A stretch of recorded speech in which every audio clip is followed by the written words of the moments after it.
Bonjour à tous, c'est Code Android et aujourd'hui on se retrouve dans une nouvelle vidéo pour parler de la connexion à une base de données. Donc pour ce faire, dans cette vidéo je vais vous parler de la base de données en ligne que j'utilise qui est Always Data. Donc je vais m'y connecter.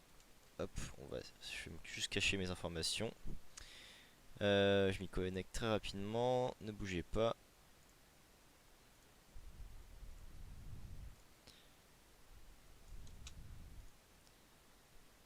Et voilà. Donc voilà, on est connecté, donc c'est une base de données pardon, somme toute classique. Donc j'ai déjà créé une base de données avec une table utilisateur qui contient déjà un utilisateur de test que l'on utilisera plus tard. Donc pour ce faire sur l'application, on va se rendre dans le dossier manifeste. On va directement toucher aux permissions, use permission, et on va ajouter la permission internet.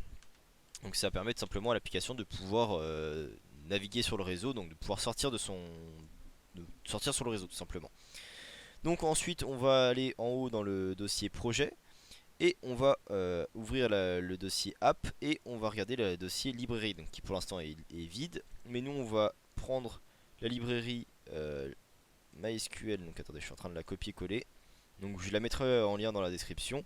Donc vous voyez c'est la MySQL Connector Java. Donc là c'est le numéro de la version, donc vous prenez la plus ancienne, la plus pardon, récente, bin.jar. Donc c'est important qu'ils soient en point .jar. Donc vous voyez que là elle est dedans, mais on voit qu'il n'y a pas de petite flèche ici. Vous allez voir, c'est assez important. Donc ce qu'on va faire, c'est qu'on va aller cliquer sur le 5 Project with Gradle Files.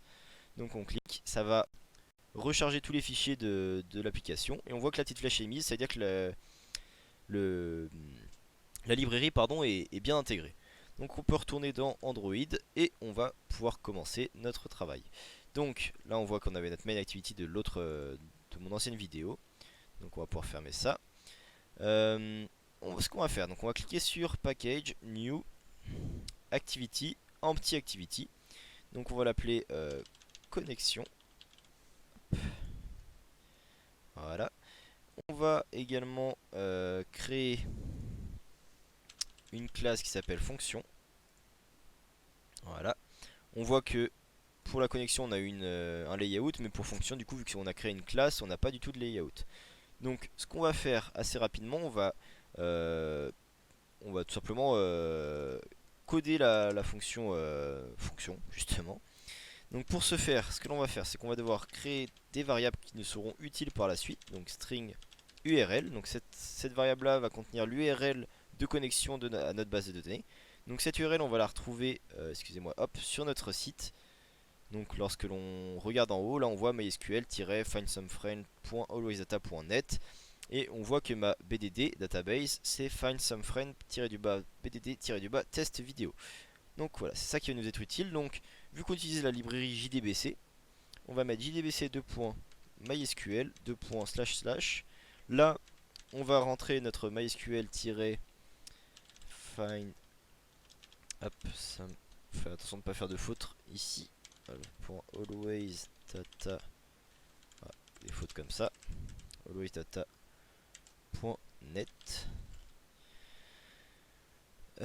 Deux points, là on va mettre le numéro de port. Donc là moi en l'occurrence pour le always data c'est le 3306, mais c'est à vous de vous renseigner auprès de votre hébergeur ou alors tout simplement depuis votre serveur si vous hébergez votre site depuis chez vous. D'ailleurs si vous hébergez votre site, toute cette partie là après le 2 points // ce sera votre adresse IP ou votre adresse IP publique avec 2 points le numéro de port que vous aurez choisi. Donc là façon bdd-bas test vidéo. Donc là on est bon pour l'URL. Ensuite je vais rentrer les informations liées à mon mot de passe que je vais vous cacher du coup.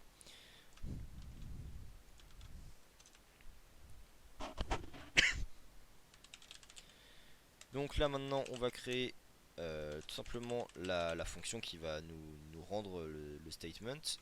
Donc là hop on implémente la librairie, enfin pas la librairie, tout simplement la fonction, la classe. Donc on va l'appeler connexion SQL BDD. Hop, voilà. On va du coup faire un try catch assez rapide. Hop, catch. Là on va mettre donc classe not found exception C'est juste pour gérer les exceptions. Print up, return nul et catch. Là on va mettre SQL exception hop, print hop, et on va mettre return nul. Voilà. Là faudra un return st, vous verrez pourquoi.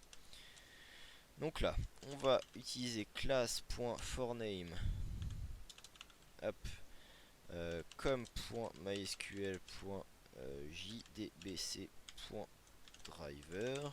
Donc là on charge les drivers de notre librairie.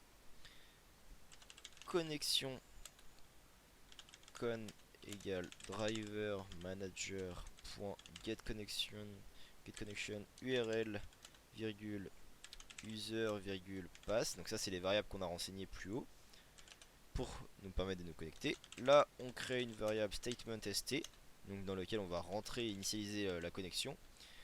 Donc con.createStatement point virgule, et on est bon et on return ce statement. Donc là hop, oui, petit problème, faut que je mette voilà comme ça. Donc là on est bon pour cette classe fonction. Donc on va se retrouver maintenant sur la classe connexion. Ce qu'on va faire, c'est qu'on va vite très rapidement créer du contenu sur cette page. Donc hop, relative layout. Ah, il a pas voulu changer là. Normalement il change directement. Voilà, relative layout. On va faire deux edit text très rapide. Hop, id. Hop, on va laisser comme ça pour l'instant. On va faire la preview quand même, voir ce qui se passe. Hop. Je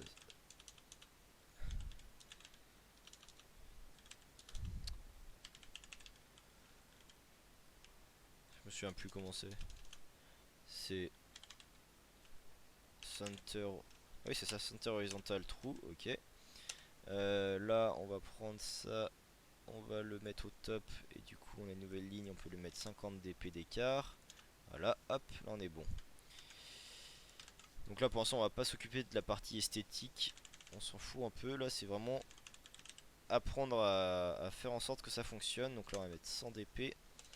Donc là on voit que les deux ont un petit peu d'écart. Ce qu'on va faire également pour que ce soit un peu plus lisible et cliquable, on va mettre juste écrire ça pseudo en int et écrire password en int. Comme ça on voit que ça a pré-rempli quelque chose mais on voit plus ce que c'est. Hop, on va créer un bouton.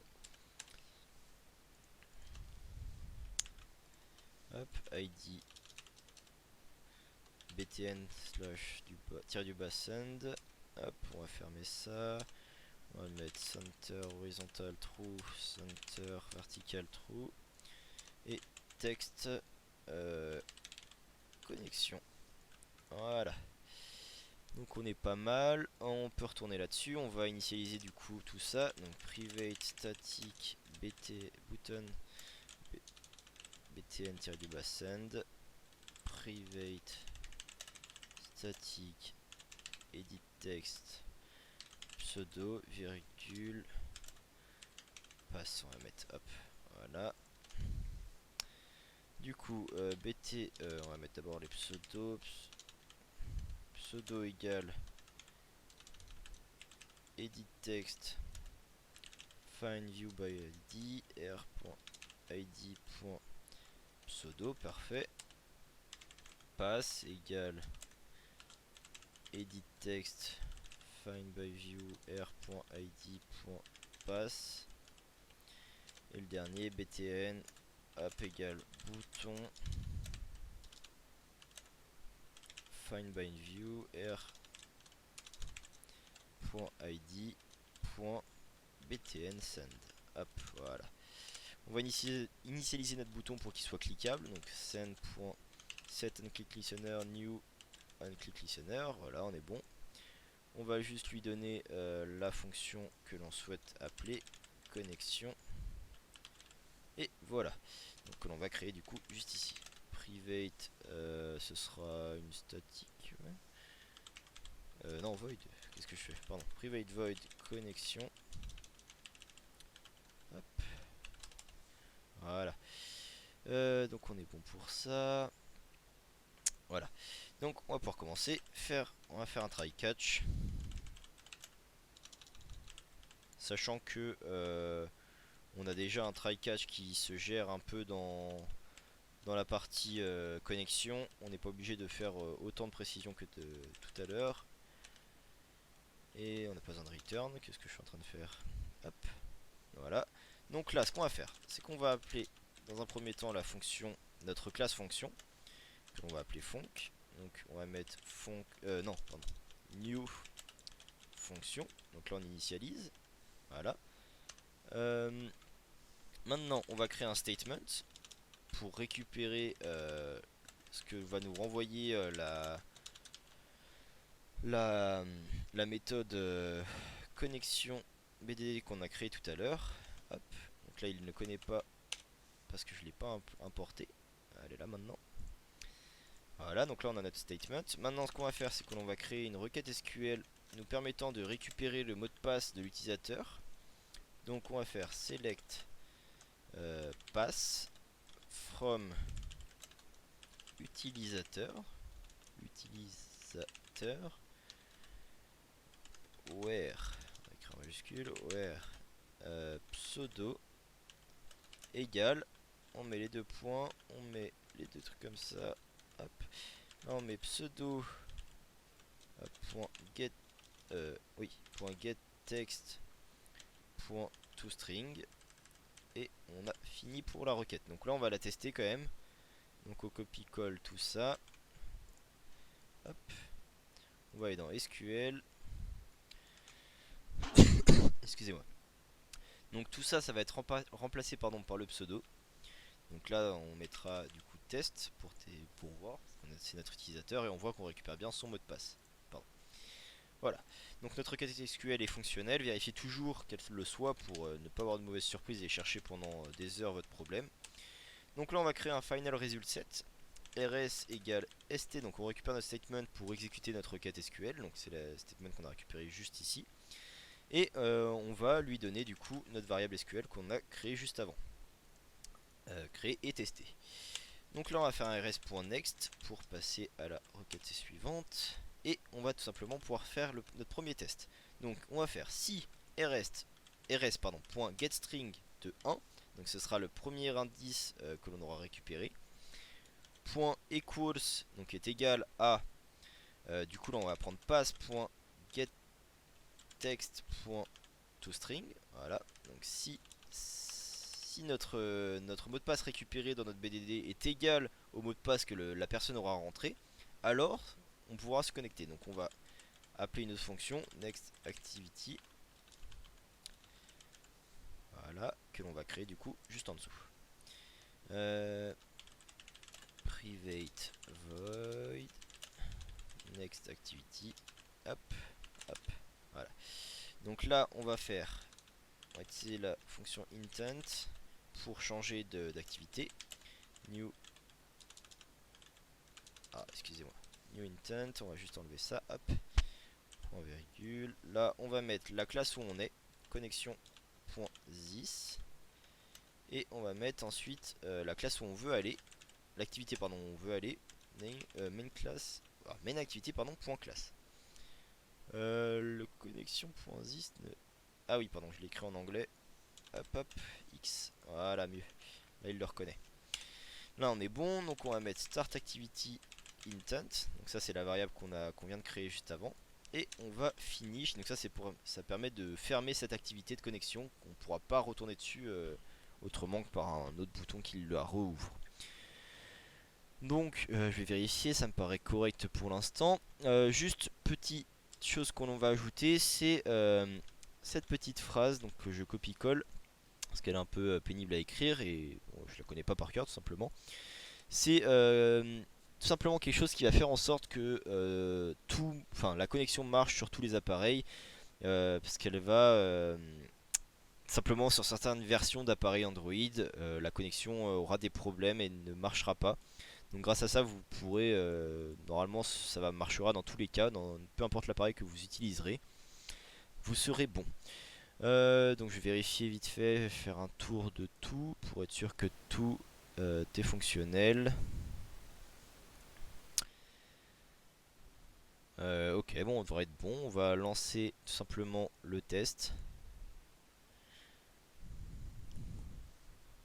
Ah, on a une erreur. Activity not found. C'est quoi?